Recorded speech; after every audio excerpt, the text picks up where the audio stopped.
soc à vitres en Outapénac, menuiserie en aluminium, rideaux métalliques, volets roulants, vitres, tôle, soc à vitres en Outapénac, 020 22 682 28, 033 11 256 63. Yarif Center, centre commercial en plein centre-ville, en face premier arrondissement. Produits de grande marque, premier choix et première qualité. Yarif Center Soirin, centre commercial en plein centre-ville, en face premier arrondissement. Soc à vitres, Yarif Center, manolotra anao ny vaovao.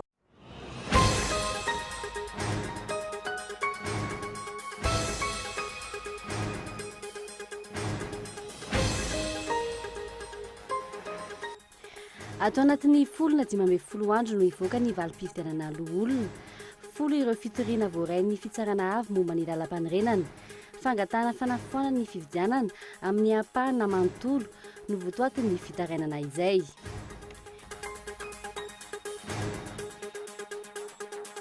Tsy maintsy vita mialohan'ny volana oktobra 2024 ny foto-drafitr'asa rehetra izay andraisana ny fionana tampony ireo firenena amin'ny teny frantsay na ny sommet de la francophonie.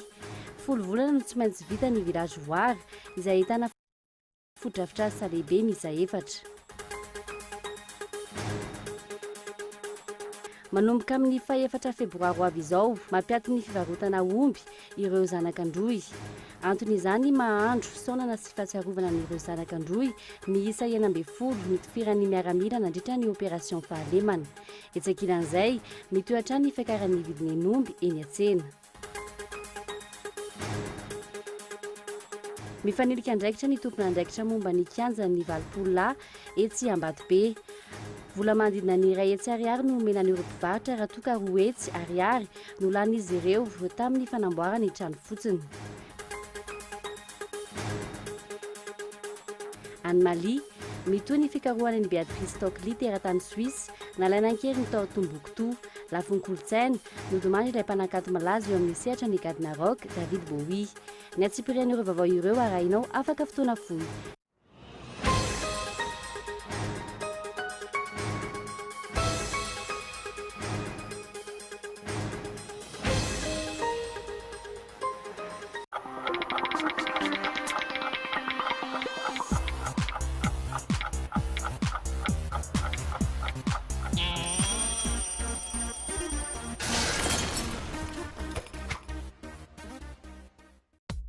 Pour commencer en beauté l'année 2016, Baoulay vous propose de grandes promotions sur les TV LED, subwoofers, panneaux solaires, lecteurs DivX, caméras de surveillance. Sans oublier les synthétiseurs de nouvelle génération.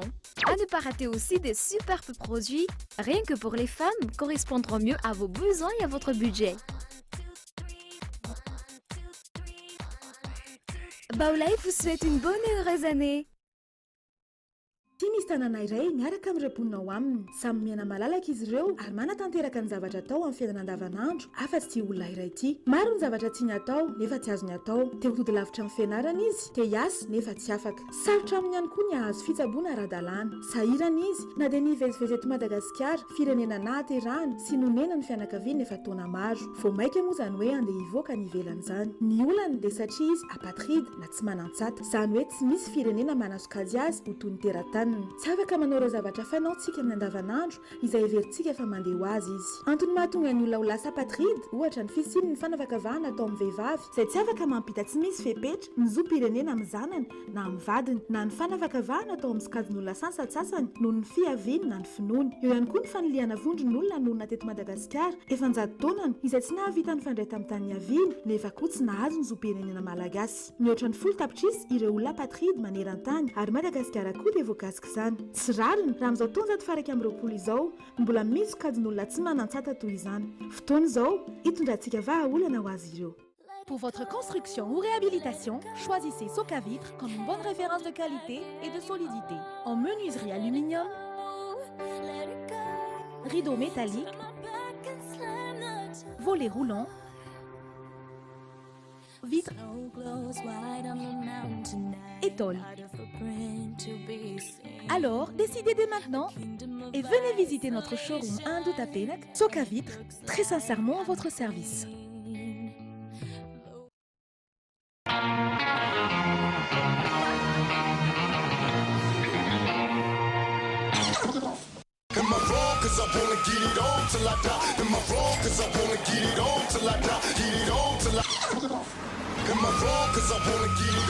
Ianao rerika sisa tsy manana télé eo e? Manana télé tsika. Manana canal? Dia mitovy ny tsy mananay azy zany ianao. Hitan'la le baolina maty voalohany iny a. Ilay iny a, sady mbola misy match ara. Kosa e, za jery sérika. Je ne suis pas un assassin.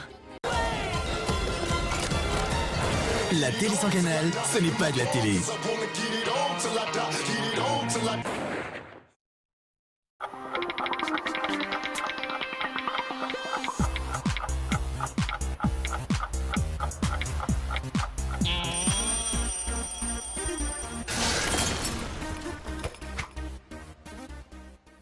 Miarahaba tompoko falitafaraka aminao amin'ny fotoana ny fampalalamba avao amin'ity arivo ity anasananao ampananjana anaraka izany hatramin'ny farany. Mbola miteraka resabe eny anivon'ny fiarahamonina sy ny mpandinika politika ny fifampiarabana tratry ny taona teny amin'ny lapam-panjakana Iavoloha tsy resahany intsony ny kabary ambony latabatra nataon'ny filoham-pirenena tamin'izany asa sisa andrasany fa ny fihetsiky ny filoha teo aloha Marc Ravalomanana no mampametra-panontaniana ny maro amin'izao fotoana izao. Matao an-dahatsoratra Iboaza Razanatsoa. Toy ny fanao teo aloha mbola tsy hita izay maharatsy azy nomeny fiadidinan'ny Repoblika Fanasana hanatrika ilay fampiarabana tratry ny taona 2024 ny zoma lasa teo ny filoham-pirenena tao aloha rehetra ny tanjona dia ny ampiaonan'ny filoha rehetra na amperinasa na tsy ho fiatombohan'ny fampihavanam-pirenena noho ny tsy fankazoana ara-potikevitra nefa vitsy ireo filoha tsy amperinasa intsony na mali ny antso. Tsy tonga teny Avoloha ny filoha teo aloha Didier Ratsiraka, Albert Zafy ary Andry Rajoelina. Ny filoha teo aloha Marc Ravalomanana ary Norbert Lala Ratsirahonana kosa ny niatrika ny lanonana. Nampametra-panontaniana ny be sy ny maro ny antony nahatongavan'ny filoha teo aloha Marc Ravalomanana hanatrika io lanonana io. Betsaka ny azony ambara, ohatra niaraka tamin'ny Ramatoa vadiny, fa ny mahagaga ny mpanara-mason'ny fiainam-pirenena dia tsy misy firehana politika mazava izy. Androany manohitra, rampitso manohana. Izay foana ny kilalaony nanomboka izy niverina ntsokosoko teto an-tanindrazana. Hany ka mampametra-panontaniana hoe mpanohitra ve izy sa mpanohana. Nahagaga ny be sy ny maro ihany koa dia nitsinijanona ny sakafo teo Iavoloha ny zoma lasa teo. Tsy mahatokony sakafo aroson'ny mpahandro sy ny tompon'ny lanonana ve sa efa vita ny anton-dia. Anao ahoana indray ary zao ny fifandraisan'ny tima sy ny fitondrana foibe manomboka izao tamin'ny fifidianana loholona farany teo toy ny mpanohitra rehetra nanakina mafy ny fizotran'ny fifidianana izy. Ankehitriny mikasa ny hanokatra ny kianjan'ny demokrasia eny Ambohijatovo Ramatoa vadiny ny ben'ny tanàna n'Antananarivo renivohitra. Kianja izay fanahiniana ny dina mba tsy hanome sehatra sy vahana ny mpanohitra ka tsy hahafahan'izy ireo maneho hevitra ny kalamanjana. Araka izany miamizotra makany amin'ny mpanohitra ny tima saingy hatreto aloha ny tongotra iray mbola mamikitra mafy eo amin'ny governemanta. Toy ny fifidianana lola kosa indray dia afaka 13 andro izany hoe 15 andro taoriana moan'ny seniny valim-pifidianana lola vonjimaika no ivoaka ny mamoaka ny voka-pifidianana ofisialy sy ny vokatry ny fitoriana voaray teny anivon'ny fitsarana avy momba ny lalam-pandroenana misa 10 ireo fitoriana voaray ny fitsarana avy momba ny lalam-pandroenana izay Fehizora Faly ary no mitondra ny famotinana. Ny farana ny zoma lasa teo ny fandraisana fitoriana momba ny fifidianana loholona teto amin'ny firenena farany teo. Hatreto, fitoriana 4 avy amin'ny antoko Mapara, iray avy amin'ny antoko MMM, 4 avy amin'ny antoko TIM ary iray avy amin'ny Monima. Ireo no voarain'ny fitsarana avy momba ny lalam-panorenana. Fangatahana fanafoanana ny fifidianana, fanafoanana ny vato azon'ny antoko HVM ary fanafoanana ny voka-pifidianana vonjimaika, ireo amin'ny ankapobeny no antony ny fitoriana. Misy moa zany ny fitoriana zareo fa zay koa tsy maintsy mangataka ny mpiatotataratasy zay ilaina anamarihana hoe marina na tsy marina le fitoriana satria zany tsy maintsy dinihana dia arakaraka raha mitombona le izy dia misy fiatraikany ve any amin'ny vato mety misy fantsiana ve ny voka-pifidianana mety misy ravana ve ny voka-pifidianana na bureau de vote zany satria ny fitoriana zareo ny tena misy mandeha hoe bureau de vote na amina district. Maro ireo fanakianana ataon'ny mpandinika ny fiainam-pirenena na mpanao politika saingy mijanona ho folo ihany aloha hatreto ny fitoriana voaray izay efa nitsahatra. Niaiky ny fisian'ny tsy fahatombanana tamin'ny fifidianana loholona ny filohan'ny HCC ary nilaza ny handray fepetra mahakasika izany. Efa nandinika ny amin'ny resaka tontataratasy tonga taty aminay amin'ny resaka bureau de vote dia efa nijerena raha misy lesoka na misy tsy mety dia arakarak'izay zany efa misy fanapa-kevitra zay raisina indrindra misy fitoriana mikasika amin'ny bulletin dia izay zany mangataka le fahasote le bulletin zany dia jerena hoe mitombona sa tsy mitombona le fitoriana.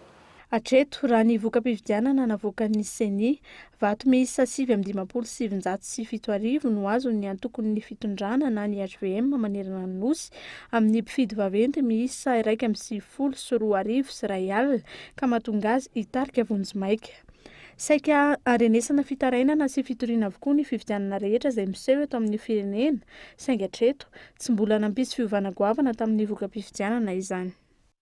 Andrasan'ny be sy ny maro moa hatreto ny valiny ny fifidianana olona iny fa ankoatra izay ihany koa dia namoaka didim-pitondrana ny filan-kevitry ny minisitra momba ny fanendrena ireo olona ambiny hameno ny anteny merandolona etsy Anosikely amin'izao fotoana izao. Raha ny voalaza ao anatin'ny andinin-dalàna mameno ny lalàna 5,40 sy 2,00 tsipika 3,40 sy 700 momba ny fifidianana sy ny fanendrena ny olona ity dia araka ny andininy fahatelo afaka manolotra kandida iray na maromaro ny vondron'olona na fikambanana mitsangana ara-dalàna ary manana tanjona amin'ny fampandrosoana sy ny fitandrovana ny lafiny ara-toekarena, ara-tsosialy ary ara-kolotsaina. Tao anatin'ny ankamiana trano moa no namoahana io didim-panjakana io. Ny fanontaniana mipetraka dia ny hoe mifanaraka amin'ny lalam-pandroenana ve io didim-panjakana io. Ny lalam-pandroenana mantsy dia efa mametraka ny karazana fikambanana efa manolotra anaran'olona ho tendrena olona amin'izany. Fa fifandraisan'ny Madagasikara amin'ny any ivelany kosa indray ny fiaraha-miasa maharitra eo amin'ny Madagasikara sy ny firenena Amerikana io ny votoatin'ny fitsidihan'ny sekretera-panjakana lefitra misahana ny raharaha Afrikana na Linda Thomas Greenfield eto Madagasikara. Androany maraina ary dia niaona tamin'ny filoham-pirenena ny tena nisan'ny fampiresahany tamin'izany moa ny fifanaram-piara-miasa momba ny fiarovana ny faridramasy Madagasikara na ny hevika ihany koa izy mikasika ny raharaha-pirenena ankehitriny fa eo ihany koa ny diplomaty Amerikana indrindra moa taorian'ny fifidianana senatorialy farany teo. Zora Kotondrina ary no mitondra ny fanazavana. Isan'ireo diplomaty Amerikana fantelo nandalo teto Madagasikara tao anatin'ny herintaona farany ramatoa Linda Thomas Greenfield. Tao anatin'izay herintaon'izay nambaran'ity sekretera-panjakana lefitra misahana ny raharaha Afrikana ity fa zava-dehibe ny fiaraha-miasa eo amin'ny Madagasikara sy Etazonia, indrindra amin'ny lafiny ara-toekarena izay misy ny AGOA. Ity tsena ity izay niverina nisokatra ho an'ny Madagasikara hatramin'ny farany taona 2012 teo. Isan'ny fampiresahany tamin'ny filoham-pirenena ihany koa ny fiaraha-miasa amin'ny fiarovana ny faridranomasin'ny Madagasikara. Ny Amerikana izay nampanantena fa andefa miaramila sambo aty amin'ny faridranomasin'ny Madagasikara atsoatsy. On the issue of regional security and cooperation. Eo amin'izay resaka sécurité régionale zay hitanay tena zava-dehibe izay zay ary miara-miasa akaiky amin'ny firenena maro aty amin'ny aty Afrika zay indrindra amin'ny alalan'ny firaisady afrikana mba hametrahana kazona fanohanana hitambarana ho an'ireo firenena rehetra ireo satria zay mino fa ny firaisady afrikana dia isan'ny lakile ahafahana miantoka sy miatrika zay resaka sécurité zay ary manateny zay fa ity afaka iresaka antsipirena zay resaka zay rehefa mihaona any Addis Abeba farafara ty volanjanona mardi. Tsy misy atahorana kosa ny amin'ny mety sy ny fifandirana eo amin'ny firenena manodidina ny ranomasimbe Indiana amin'ny fandefasana miaramila Amerikana raha nambarany androany. Mampametra-panontaniana maro ihany anefa izany noho ny ranomasimbe Indiana toerana fivezivezena ara-barotra tsy azo idivirana. Etsakilan'izay naneho hevitra amin'ny fahitan'ny toedrara politika eto Madagasikara ankehitriny ihany koa ity diplomaty Amerikana ity. Ho azy zava-dehibe ny fananganana ny androm-panjakana rehetra eto Madagasikara ary isan'ny takin'ny firenena Amerikana ny fametrahana ny tany-tandalana sy ny demokrasia. Well, first on your first question, the answer is simple. We've had eo resaka fanjakana tany-dalàna ny kolikoly zay resana teo sy fahaiza mitantana fantatro fa nandalo an-tsarotra nandritra fotoana naharitra Madagasikara nisy ankehitrina ny dingana vita mandroso ny oarana zay nanan-tsarotra zay tena zava-dehibe zay ary ny tsara dia ny atoana hoe mba tsy hiverina intsony ny crise misesesy tao firenena mba hitohy zay famarina tena eo toerana eo sehatra politika zay mba ahafahana miany sy manome zava-tena ilainy mponina ankehitriny zany tanata zay herintaona zay atao hoe nisy fahamarina tena namokabo eny dia afaka miatrika andry olana tena mahamaika ny firenena. Corruption and the establishment of rule of law. Madagascar has had a Ankoatra ireo fiaraha-miasa ireo, isan'ny nodinian'ity diplomaty ity niaraka tamin'ny filoham-pirenena ihany koa no momba ny fanampinan'ny Afrika amin'ny resaka famatsin-jiro.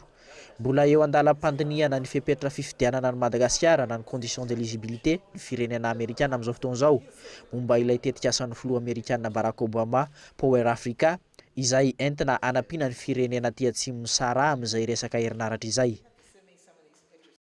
Fiara-miasa ny Madagasikara sy ny any ivelany izay hatrany dia iompana bebe kokoa amin'ny fiarovana ny sisitany sy ny ady amin'ny asa fampiroroana ny tafika malagasy ho amin'ny taona 12 sy 20 ity. Antony maro no moa no mahatonga izany, hoy ny ministry ny fiarovam-pirenena Ratsilaza afa-tsy ny fandraisan'ny fivorian'ny tany miteny frantsay eto Madagasikara ny volana novambra ho avy izao. Ankoatran'ireo dia sambo omeny sinoa sy ny amerikanina amin'ny volana jona sambo 3 no efa namboarina ary sambo lefa ihany koa hamonjy hiofana any ivelany amin'izao fotoana izao. Arahintsika ary ny fanampanazavana. Satria nao anatin'ny fanomanana ny fianambe amin'ny francophonie sy ny COMESA zany tsy maintsy misy ireny ady amin'ny fampiroroana reny. Raha tsy resaka fa tsy ny programme ny tafika an-dranomasina fotsiny tamin'ny heritaona zany efa sambo 3 zany efa namboaritsika amin'ny volana malagasy iny ankoatran'ny sambo tonga any amin'ny volana mai juin meny sinoa sy ny amerikanina. Dia amin'ity faran'ny volana janvier ity dia sambo malagasy anankiray ho an'ny Seychelles hanao fanazaran-tena miaraka amin'ny firenena manodidina ka iarahana amin'ny amerikanina zany amin'izay ahitana hoe hatraiza ny fahavononantsika amin'ny fiarovana ny sisin-dranomasina. Zany zao fa zava-dehibe satria tany amin'ny 1978 angamba tsika nandefa sambo tany ivelany farany. Raha zava-misy moa dia ny mpitondra fanjakana no tokony andray an-tany izay fiarovana ny sisitany izay ka isany ahitana taratra ihany koa izay tsy fahavitany asa izay ary isany tonga ny ara-nombina antoka ireo mpivahiny isany hanampy antsika amin'izay fiarovana ny sisitany izay. Fa lafim-baovao eo amin'izay ihany dia ny 10 volana raha toa ka 20 volana ny feim-potoana avy tany village voary etsy Andotapenaka andraisana ny fiaona-tapony nireo firenena amin'ny teny frantsay amin'izao fotoana izao tsy maintsy vita mialoha ny volana oktobra 12 sy 20 kosa nefa ny fotodrafitrasa rehetra raha ny nambaran'ny tale jeneraly ny Seimad. Michel Arnardson. Fotodrafitrasa lehibe efatra no mitsangana etsy amin'ny abattoir Andotapenaka andraisana ny sommet de la francophonie ny volana oktobra 12 sy 20. Isan'izany galerie d'exposition mirefy 1000 metatra tora-droa. Ny tsena lehibe sy ny fijerevana sary mihetsika tilikambo 3 ahitana hotely lehibe, trano fandraisam-bahiny ary ny trano isy ireo filoham-pirenena ary farany trano iray amendrany ireo mpivarotra ara-malagasy 300 etsy Ambotrimanjaka. Efa manomboka ny asa raha ny fanazavany komity mpikarakara. Roa moa zany le francophonie amin'ny volana jolay dia zareo parlementaire francophone firenena 17 membre ary 13 observateur. Zay moa zany amin'ny volana juillet dia amin'ny volana novembre dia firenena 20 miaraka amin'ny Madagasikara zany no hifankahita eto amintsika eto amin'ny sommet de la francophonie io fa 12 moa zany io édition io. Momba ny fikarakarana dia efatry ny ela no efa miroso ny fikarakarana. Fikarakarana moa ankoatran'io fotodrafitrasa dia ao ihany koa ny fimanana eo amin'ireo andela zaiko hoe formation n'ireo olona maro samihafa tokony ho hiara asa amintsika. Raha ny fanazavana azo ny volana marsa ho avy izao no hanao ny fototra ny Seimad raha toa ka ny volana jolay no efa hanomboka hijoro ireo rindrina. Nena ihany koa ny feim-potoana napetraka ny Seimad hanatanterahana ny asa, nitomby ihany koa ny isan'ny mpiasa. Raha toa ka 20 volana ny feim-potoana nomen'izy ireo miaraka amin'ny mpiasa 500, nitombo avy 2 ny isan'ny mpiasa ary ny 10 volana ny feim-potoana. Manditsikitika ny maro hoe manomboka ve ny village francophonie. Efa hitanareo io manomboka ny village francophonie ho vita ve ho vita ny village francophonie manomboka fondation zay zao dia ny gros œuvre fin juillet vita ilay ny gros œuvre zany hoe ny rindrina mitsangana amin'ny zay rehetra mamboarina eto dia ny finition manomboka volana avril. Dia ity zavatra rehetrarehetra hitanareo ety ny Seimad no mikarakara azy zany ny fanamboarana sy hatramin'ny début mars zay manomboka fondation dia ny rindrina atao hoe gros œuvre fin juillet dia ao anelan'elan'izay zay mandritra an'izay gros œuvre zay zany hoe ny fomba fiasanay avitana azy aingana to mahavita deux étages zany hoe rihana faharoa ny trano dia manomboka ny finition amin'ny rez-de-chaussée zay. Tsy ahivana manodidina ny 7 euro ny vola ampiasaina entina tanterahana ny fotodrafitrasa rehetra etsy amin'ny village voary andraisana ny sommet de la francophonie. Teti-bola efa lany teny amin'ny anteny mera-pirenena ankoatra ny vola avy amin'ny mpamatsy vola hafa sy ireo voangona tamin'ny ami de la francophonie. Besaka ny asa miandry ranja misy etsy an-toerana kanefa ny isan'ny fanontaniana mipetraka amin'izao fotoana izao dia ny hoe ho tratra ve ity fetim-potoana hatramin'ny volana oktobra 2024 ity isany anaraka izany akaiky moa isika eto amin'ny fampalalambavao ny Cool TV. Fa lafin'ny politika kosa indray dia nifoto tamin'ny torimasony ny nanorina ny antoko leader family amin'izao fotoana izao noho ny antony ara-politika dia najanona tamin'ny asany avokoa ireo birao mpandrindra ity antoko ity raha ny fanadihadiana nataony androany. Efa hatramin'ny 12 ny volana desambra farany teo no niraisiny izany fanapa-kevitra izany ary isany tafiditra ao anatin'izao fampiatony izao ny mpandrindra national Jean-Max Rakotomamonjy fa eo ihany koa ny mpikambana hafa toa ny Zafimily Constance izy roa ireo izay samy solom-bavim-bahoaka avokoa raha ny fanazavan'ny mpandrindra national ny tanora leader family kosa nefa dia misy ny tsy fifanarahana sy ny tsy fanarahana ny satany antoko amin'izao fampiatona izao ara itsika ary ny fanampanazavana. Ny antony dia satria misy fandikana ny soatoavina sy ny tsangakevitry ny antoko ary ao anatin'izany indrindra ny etika politika. Eo koa ny fandikana bevava, ny sata sy ny fitsipifehezana anatin'ny antoko ary ny fanaovana fietsika sy famoahana hevitra izay manalabaraka ny antoko. Satria araka ny fahafantarantsika ny leader fanilo dia antoko miaina sy mivoy ny demokrasia sy ny tany-tandalana ka eo anivon'ny antoko dia tsy misy naray aza eo amboniny sata sy ny fifehezany antoko fa manaraka sy manaiky izay fanapa-kevitra mifagnaraka amin'ny satany antoko ny membre tsirairay. Andrasantsika moa hatreto ny valan-dresaka ho ataon'ny Jean-Max Rakotomamonjy rapitsy maraina mikasika ity raharaha ity fa izay koa ny vadiantsika amin'ny lafim-baovao ahafantateraka kosa indray miompana indrindra amin'ny fampianarana ambony. Lany filohan'ny Université an'Antananarivo izay tondra ao anatin'ny telotaona indray profesora Ramanuel Lapanja. Vato misa 3,700 moa no azony tamin'ireo mpampianatra 4,700 sy mpandraharaha 720 sy 200 voasoratra ao anatin'ny lisy-pifidianana nandefa ny feo fa kandida-mpanjakana moa ary tsy maintsy olan'iny izy nitondra fanazavana manoloana izany indrindra ny ministry ny fampianarana ambony Fehizora Falary no mamintana ny mikasika izay. Tamin'ny 7 ora maraina hatramin'ny 3 ora tolakandro no nanatanterahana ny fifidianana ireo tompon'andraikitra samihafa sy ny filohan'ny Université n'Antananarivo. Isaky ny fakulté sy ny sekoly no nanaparitahana ireo mpifidy misa 220 izay nahitana mpandraharaha 720 sy mpampianatra misa 437.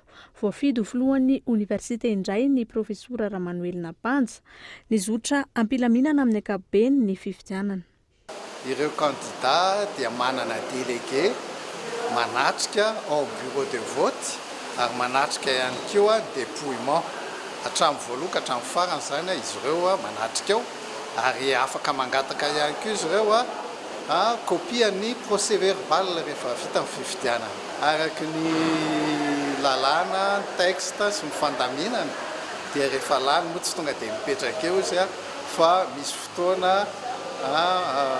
vitsivitsy raha araky ny texte moa zany dia any amin'ny farany premier trimestre amin'ny volana mitikatra 2016 ity no tokony ataony passation. Ankoatra izay, niteraka resabe ity fividianana filohan'ny université no tanterahana androany ity.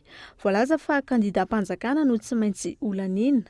Tsy fantatra kosa hoe iza izay kandida-mpanjakana izay. Mandroana izany, nitondra fanampanazavana ny ministry ny fampianarana ambony. Misy miteny izany zay zany dia gaga ihany satria université mpanjakana ne io fa tsy université privé dikan'izay zay kandida ao dia kandida mpanjakana satria mazava loatra satria hiasa ho ny fanjakana tsisy kandida privé ao noho izany ministère zany dia tsy afaka hoe hanona anisa na anisa fa satria mpampianatra sy mpiasa ny université no misafidy. Raha tsy aivina ny profesora isany ravelo manana mamy avy amin'ny fakulté d'Aix, Ramanuel Lapanja izay efa filoha teo aloha, Ravelinandro Hervé ary Rakotomanana Anjanirina samy avy amin'ny fakulté ny siantsa no nirotsaka ho kandida hovidiana ho filohan'ny Université n'Antananarivo. Isan'ny programa nasan'izy ireo ny anatsarana ny fampianarana sy ny rafitra LMD, ny fisokafan'ny fiaramiasa amin'ny université avy any ivelany ary indrindra ny fanafoanana ny grevin'ny mpianatra sy ny mpampianatra ary mpandraharaha. Mbola mitana ny andraikitra mafilo azy ny profesora Ramanuel andrasany reto farany arak'izany ny fiovana sy fanatsarana araka ny fampanantenana nataony nandritra ny propagandy. Vaovao avy any amin'ny faritra kosa indray dia ry androany fanavotsitry Arnaud ilay tovolahy 17 taona nalaina kely ny volana novambra lasa teo, mbola tsy nanome fanazavana moa ny tompon'andraikitra avy any Tomasina raha niezaka ny antso tompon'andraikitra tany atoerana izay io ariva io rampitso moa no entina aminao ao anatin'ny fampalalam-baovao ihany andindiny mikasika izay. Fa lafim-baovao afa-tanteraka kosa indray dia tsy mbola fantatra mazavatra eto ny nivarotra sy ny vidy ny kianja ny valopololahy etsy Ambatobe amin'izao fotoana izao. Mifanilika moa ny tompon'andraikitra teo anivon'ny Fokotandry raha nanontaniana momba n'ity raharaha ity. Ny alakamisy lasa teo kosa no nanomboka ny fandrodanana ny trano fivarotana n'ireo mponina manodidina ny kianja. Vola iray tapitrisa ariary no nomen'ireo mpivarotra tamin'izany raha toa ka vola manodidina ny 2 tapitrisa ariary no lanin'izy ireo tamin'ny fanamboarana ny trano fotsiny ihany. Arahintsika ary ny fanadidina no entiny miantarandriana evy mikasika izay. Tsy mifanaraka amin'ny vola lanina tompona fivarotana no nomena azy ireo. Manodidina ny 2 tapitrisa ariary no laniny olon-tsotra iray tamin'ny fanamboarana ny trano. 2 tapitrisa ariary monja no nomena azy ireo 2 andro mialohany nanesorana azy ireo mpivarotra. Misy ireo nanaiky ny nandray ny vola, nisy kosa nefa ny tsy nanaiky hatramin'ny farany. Mpivarotra no nikarakara ny atota taratasy momba ny tany ivarotan'izy ireo. Nailika kosa ity farany rehefa nivoaka ny titra raha ny fanazavana azy. Dia nivoaka ny titre noho ny taratasy nataonay dia nivoaka ny titre. Dia rehefa nivoaka ny titre dia namidy ny terrain dia nailika amin'izay zahay. Fotranazy zany tsy porona le tonga dia le vola mihitsy aloha fa le toerana metranay satria nenay sady fivelomana, za tsy mana trano dia ny ahy io velomako andefasako fa trano. Dia nefa tsy nasorona zany zay dia tany moa zany tena ohatrany hoe voatabataba be mihitsy zahay président Fokotany ny afina tombadika n'le zavatra fa resaka coup de téléphone fotsiny fampiresahandrareo zany. Tamin'ny taona 1997 ny akamaroan'ireo mpivarotra nefa nanamboatra trano ary nivarotra teo amin'ny manodidina ny kianjan'ny valopololahy. Ny 2020 ny volana desambra 2024 lasa teo anefa nisy ny fiantsonan'ny mpivarotra tany amin'ny commune. Nesorina izy ireo 2 andro taorian'izay fiantsona izay. Ny alakamisy lasa teo kosa ny nanomboka ny fandrodanana ny trano. Teny ny président tany lasan'olona hoy izy ny terrain dia ampanatsona mpivarotra. Dia nalefa tany amin'ny commune dia raha ohatranazy zao nanontany tao amin'ny mairie za nisy amin'ny mpivarotra eto dia mbola tsy au courant izy raha tsy au courant maire fa ny premier président conseil zany mahafantatra an'le izy dia ny président conseil nampiantso an'le mpivarotra teto hoe tsy maintsy mialinareo. Tsy nitondra fanazavana momba ny raha kianja amin'ny valopololahy ny tompon'andraikitra teo anivon'ny Fokotany. Mbola ifanilian'izy ireo izany eo anivon'ny Fokotany Ambatobe sy ny Fokotany Mandrosoa ny momba izany. Tsy mbola fantatra araka izany ny tena marina ny hoe iza no nivarotra ny tany ary iza no nividy. Olona nitondra fiara iray nanatrika ny fandrodanana no lazain'ny mponina fa tompon'andraikitra ny fanamboarana ny tamboho teo amin'ny kianja. Saingy nandeha avy hatrany ity farany raha vao nanantonany ny mpanao gazety. Ho an'ny vaovaon'ny fandriam-pahalemana kosa indray dia nahitsy ny zandarmaria pirenena ny mpiasan'ny fonja androany nandritry ny jeritodika sy ny tatitra nataon'izy ireo. Misy amin'ireo mpiasan'ny fonja miraitsy kombakomba amin'ny mpanao asa ratsy ary manome ihany koa fitaovam-piadiana azy ireo. Isan'ny mampanansaatra moa ny fampandriana fahalemana izany. Hoy androany ny zandary iray kosa no namony aindry tao am-panatanterahana ny asa ny tany mandoto ny farany herinandro lasa teo. Gaetan Ndretsilavo ary no mamintana mikasika izay. Tsy indray mandeha no narenesana fitarainana momba ny firaisana tsy kombakomba sy ny famoahana gadra ary ny famatsiana basy ireo mpanao asa ratsy ataon'ny mpiasan'ny fonja. Nandritra ny tatitra nataon'izy ireo androany nanamafy izany ihany koa ny zandary. Ohatra amin'izany ny raha fakanankeriny tany Tomasina, ny famotsorana gadra tany Mahajanga ary farany teo ny tranga fanafiana amin'ny Tapiadina tany Farafangana izay nisamborana mpiasan'ny fonja miisa 3. Maribo zany fa reto mpiasan'ny fonja araky ny fanadiadina nataon'ny brigadiny Farafangana dia fa tratra izy ireo le gadra namaky trano ary rehefa natao moa fanadiadina momba n'le gadra dia laza izy fa misy mbiraitsy kombakomba aminy izay natratrarana ny entan'ilay olona very gendarme very entana io tao an-trano ilay mpiandry fonja ary rehefa nangadiana koa ny lakorony dia nahitana n'ilay basy AKM tao amin'ny tokotaniny. Izay moa no tiana hosoritana satria indraindray miteraka olana sy fahasahiranana ho an'ny mpikatsaka ny fandriam-pahalemana ny fisian'ireo firaisana tsy kombakomba na ady atao amin'ny fandrimpahalemana io. Ahitana tranga tahaka izany avokoa manerana ny nosy raha ny fanazavana azo hatrany. Ho an'ny taona 2024 raha ny tatitra natao zandary, natratra 2,9 ny alatromby, 5,703 alina ny mivery, ary 5,707 tamin'ireo ny tratra, 5,703 kosa ny dahalo tratra nandritra ireo fanafiana ireo. Natratra 4,707 kilao ny rongony tratra, 10 hektara ny fambolena ny dorana, ary 7,700 ny olona ny samborina tamin'izany. Mihoatra ny 2 taonina kosa ny paraky, ary 7,791 litatra ny toaka gasy vao sambotra ny mpitandro filaminana. Nandritra ny taona 2022 hatrany, pasimborina 750, AKM 300, FSA ray, PA 700 ary grenade défensif iray ny tratra. Miisa 7 ny tranga fanondranana antsokosoko ny andramena hoy ny zandary, olona 7 ny voasambotra, ka ny 8 tamin'ireo ny nahidotra amponja. Manodidina ny 5,701 kosa ny rondin na bolabolana andramena no giasan'ny zandary nandritra ny taona. Akoatr'izay, 70 ny tranga fitsaram-bahoaka nandritra ny taona, 130 no maty, 2 naratra, ary 12 voasambotra sy nahiditra amponja. Mpitandro filaminana 12 no namoy ainy nandritra ny opération fahalemana, ary 13 naratra. Ho an'ity taona 2024 ity, zandary iray no namoy ainy tany mandoto ny farany herinandro teo. Dia nanaradino fokon'olo iaraka tamin'ny zandary manaky 7 avy ao amin'ny kompania ny mandoto. Dia natao ny fanarandia dia nifankahita lavitra teny ihany, dia rehefa azoma tamin'ny sabony tamin'ny sasana 3 ariva teo dia nisy ny fifandonana. Dia maty tamin'izay moa ny zandary première classe anankiray avy ao mandoto voatifitsy ny bala avy amina fusil d'essence, zany hoe araka ny fahitany moa dia reny chevrotina reny zany anavo azy dia mitratraka maty sy tradrano. Dia mitohy ihany moa zany ny fikaroanareo mpanao ratsy ireo efa noamafisina ny élément miasany amin'ny kompania mandoto avy any Antsirabe, misy koa ny avy ao amin'ny 109e kompania. Dahalo folo nitondra pasimborona, mangalatra omby 20 no nanafika tany mandoto ka namoizana ny ity mpitandro filaminana iray ity. Mbola mitohy ny fitandronan'ny filaminam-bahoaka sy ny fiarovana ny fananany hoy ny tompon'andraikitra. Faramengy amin'ny kady tsotsotra natao anatin'iny fanadihadiana iny raha nijery todika nomeny ireo zandarmarim-pirenena amin'izao fotoana izao dia mahatratra 5 isan'andro araka izany ny omby eto Madagasikara amin'izao fotoana izao sy mampametra ambany-tanina moa ny mikasika izay. Isan'ny vaovaony tsy fandriam-pahalemana ihany koa dia ho fisaonana sy fahatsiarovana ireo zanaka tandroy miisa 12 no tofiry ny miaramila tamin'ny opération fahalemana hiato manomboka ny 4 febroary ho avy izao.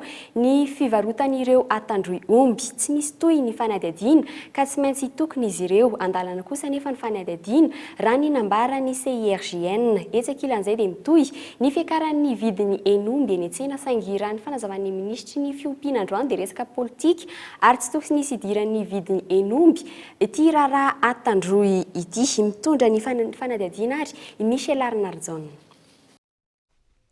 Fatra 10 no tsy ho voavatsy enomby intsony manomboka ny 4 febroary avy izao.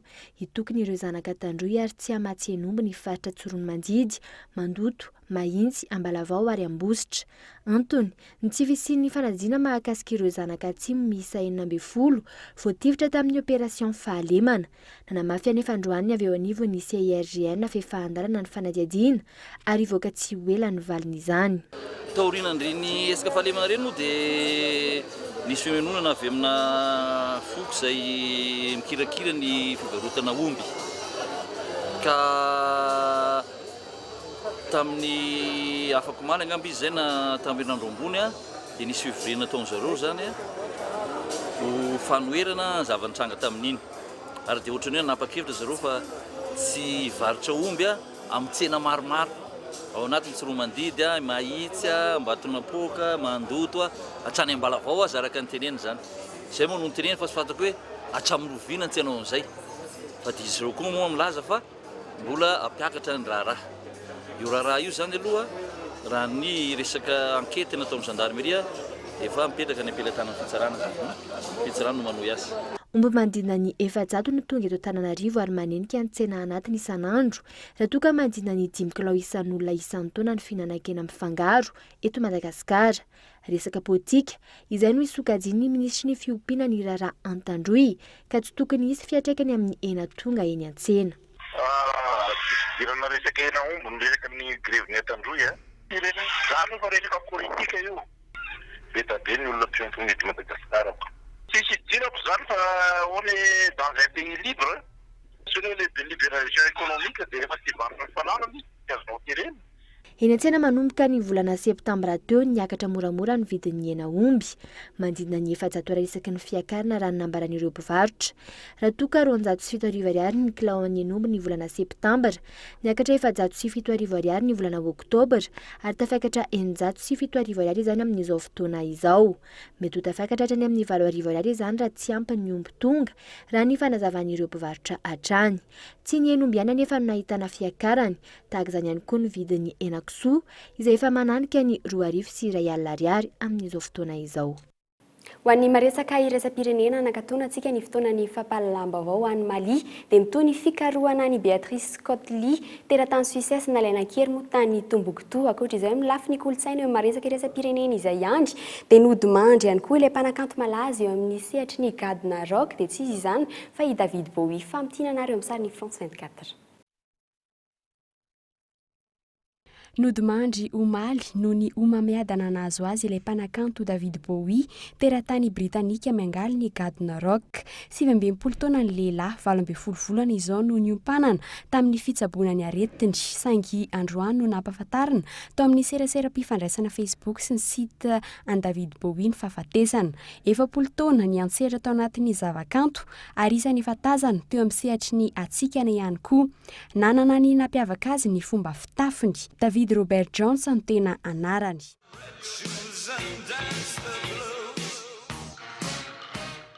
Any Mali, teratany Suissesse Béatrice Cotely, izy indray no karohana ankehitriny. Nalaina kely tao Tombouctou, fakana-kely ny faharoa taorian'ilay mpanao gazety ny Radio France Internationale novonoina ny volana novambra 2012 tany Kidal any varatra atsinanan'ny Mali. Raha ny fanadiadiana, ny AQMI na ny vondry ny Al-Qaïda au Maghreb islamika no ao ambady izao fakana-keliny izao. Mitoy ny fikarohana ny Béatrice Cotely niasa antaonany maro tao Mali ny taona 12 nefa niariny ny tranga toy izao izy ary vokatry ny fiarah-miasa teo amin'ny Burkina Faso sy Mali no nahafana namonjitra azy. Ho an'ny mpitandron'ny filaminana, tsy azo idivirana fa ny vondry ny mpanao asa fampiroroana jihadista no tomponantoka amin'izao. Ity vondrina ity ihany koa no efa nakankeriny azy 3 taona lasa izay.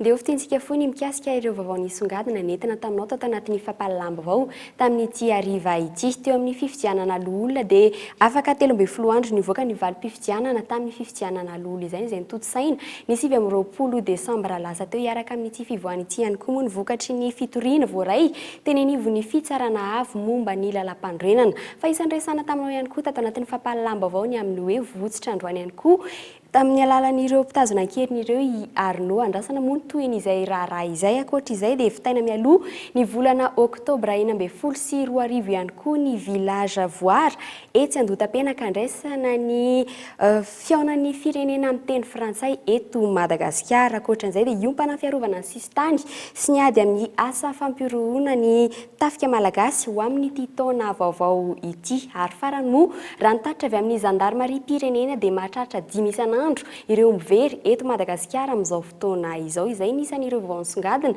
nentina taminao tamin'ity hariva ity. Ankasitrahana fena ianao nanaraka ny fampalalam-baovao hatramin'ny farany. Manome fotoananao moa rampitso amin'ny iray ora-toandro indray miaraka amin'ny sampana fampalalam-baovao. Veloma tompoko.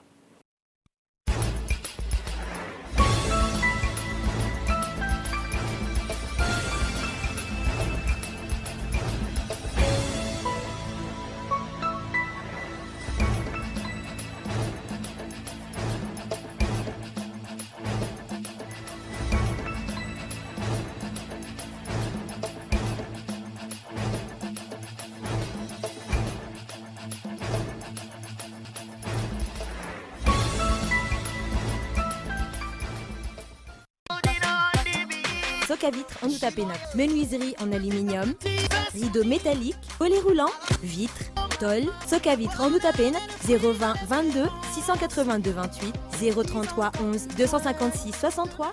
Yarif Center, centre commercial en plein centre-ville, en face premier arrondissement. Produits de grande marque, premier choix et première qualité.